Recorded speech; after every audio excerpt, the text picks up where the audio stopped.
welcome to the channel, guys, and if it's your first time here, my name is Andy Rasool. I'm the guy behind Supercar Tribe, I guess. So I've gone and done something very foolish, hopefully not, but I bought an Aston Martin Rapide, which in itself is not crazy, but it has sustained body damage. It's been off the road for 3 years, and I didn't realise at the time when I bought it, but also the engine is dead. We did a compression test on the engine. Cylinders 1 to 10, cylinders. The first 5 cylinders were all great, and the 2 closest to the bulkhead have sustained damage. So we never expected it, but we're now having to do an engine rebuild as well. The car itself is actually, I've always loved the Rapide. Gotta say, it's always been one of my favourite cars, certainly my most favourite 4-seater in the world.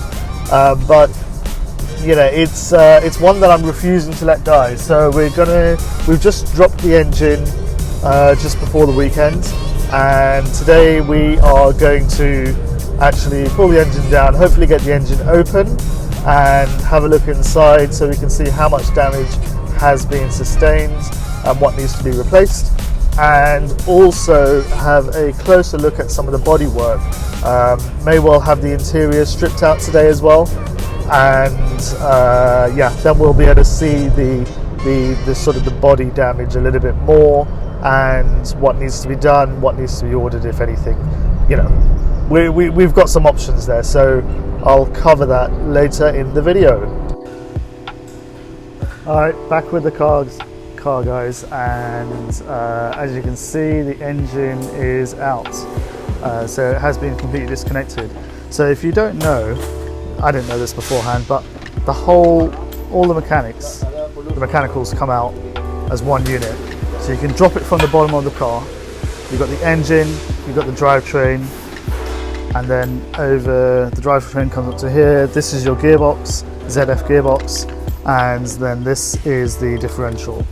So as you can see, it all comes out, just needs to be disconnected, and the whole thing drops down, which is really handy. So it's handy for a number of reasons. We wanted to inspect the mechanicals anyway, so all of them, and by dropping them down, we then get access to all of it. The gearbox fluid, differential oil, gearbox oil, differential oil, those both need to be changed, as do the filters. So that would, you can do it in situ, you don't need to drop it down as such, but you know, having it dropped down just makes the whole thing a lot easier. And of course, the main thing is we want to get to the engine. So just to recap on the engine, when I bought the car, I was under the impression that the engine itself was fine, and we would just need to give it a major service.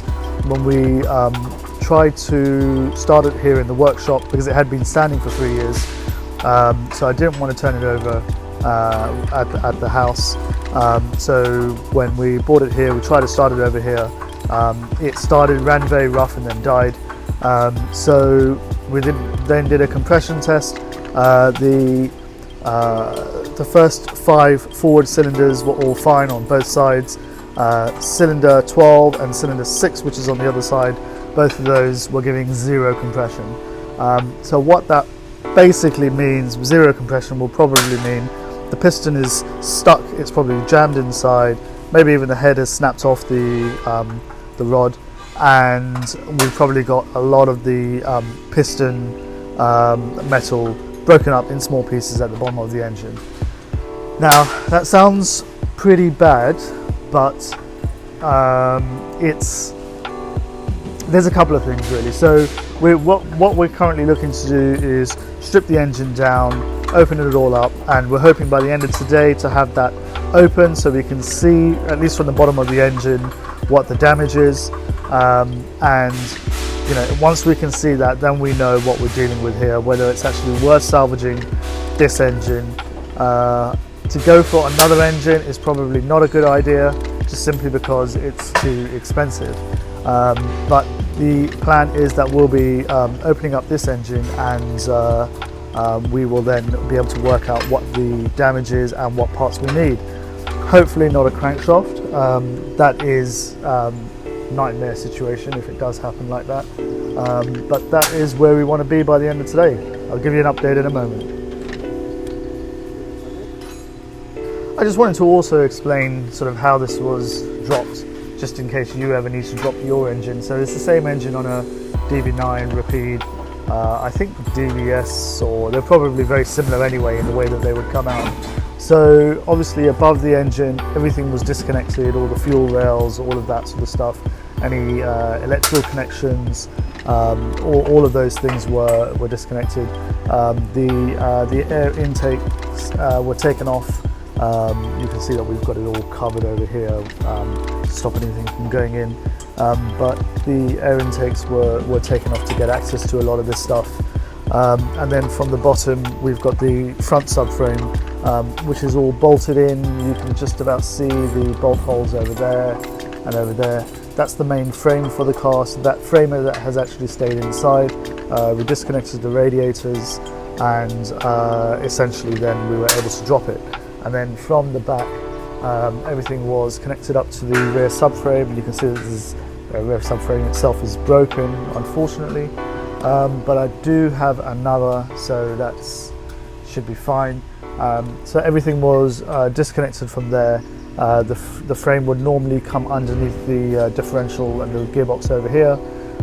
All of these were unbolted, and again we were able to bring it down. In actual fact, we didn't actually bring it down. What we did was, the car was lower.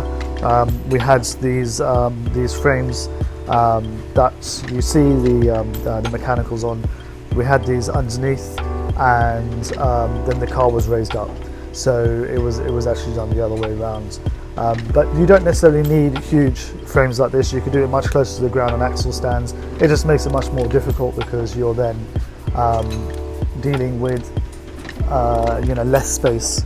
The more space you have, obviously, the better. So one of the things that was just removed was the starter motor, and I just want to show you where this starter motor is, because it actually sits over here.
So I thought whilst they've got the car here, I'll come and speak to them, to come and show you the engine, while they've got the engine here.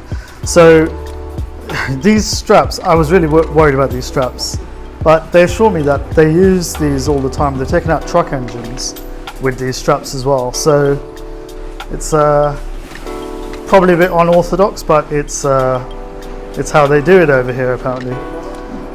So this is the front of the engine, this is the back.